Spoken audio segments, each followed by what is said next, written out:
রংপুরের গঙ্গাচড়া উপজেলার কৃষক রোকন মিয়া প্রতি বছরের মতো এবারও ৩ বিঘা জমিতে করেছেন বোরো ধানের আবাদ। জানান, গেল বছরের তুলনায় এবারে সার, বীজ ও কীটনাশক কিনতে হচ্ছে অতিরিক্ত দামে। কাঙ্ক্ষিত বৃষ্টি না হয় বেড়েছে সেচের খরচও। ডিজেলের দাম বেশি, একদিন পর পর পানি দেওয়া লাগতেছে, সার দেওয়া লাগতেছে, ঘাস খুব প্রচুর হয়েছে।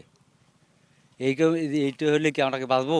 রোকন মিয়ার মতো অন্য কৃষকরাও উৎপাদন খরচ নিয়ে রয়েছেন দুশ্চিন্তায়। তারা বলছেন, প্রতি বছরই বোরো আবাদে খরচ বাড়ছে, তাই ধানের ন্যায্য মূল্য নিশ্চিতে সরকারের সুদৃষ্টি কামনা করেন তারা।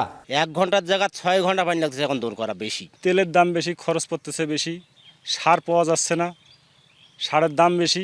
ফলনটা কমে গেছে, কারণ একদিন পানি না দিলে হয় না, এবং যদি বেশি করে পানি দেন আবার পচাড়ি ধরে।